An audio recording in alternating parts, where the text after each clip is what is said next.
বাংলাদেশি পরিবার পরিজনের মুখে হাসি ফোটাতে দিনরাত পরিশ্রম করে চলছেন ১.৫ কোটিরও বেশি প্রবাসী। রেমিটেন্সকে বলা হয় বাংলাদেশের অর্থনীতির মূল চালিকা শক্তি। কিন্তু এই রেমিটেন্স যোদ্ধাদের জন্য জাতীয় বাজেটে রাখা হয় না তেমন কোনো বিশেষ বরাদ্দ।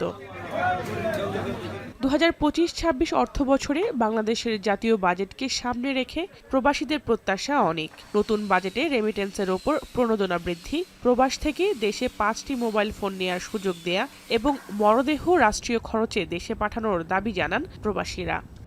এই বাজেটের মধ্যে যে আমাদের এটা থাকে, অন্তত আমরা 5টা মোবাইল নিয়ে যেতে পারি, কারণ আমাদের আম্মা আছে, আব্বা আছে, আমরা 2 বছর পর 3 বছর পর প্রবাস থেকে আমরা দেশে যাই।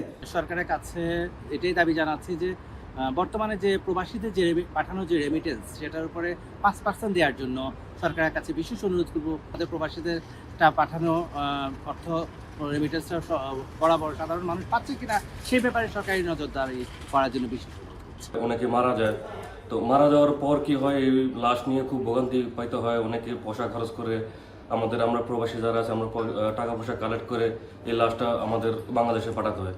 যে সরকার এখন গভর্নমেন্টের দায়িত্বে আছে, তাদের কাছে আমরা একটাই অনুরোধ করব যে এই লাশটা যাতে আমরা বিনা পয়সায় আমাদের দেশে পৌঁছাতে পারি।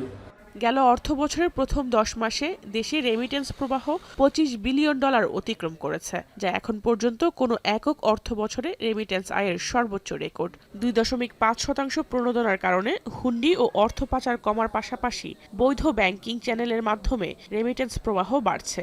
আসছে বাজেটে প্রণোদনা বৃদ্ধি করে 5% করা হলে আরও ব্যাপক হারে রেমিটেন্স যাবে বলে মনে করছেন প্রবাসীরা। এখন কাতার।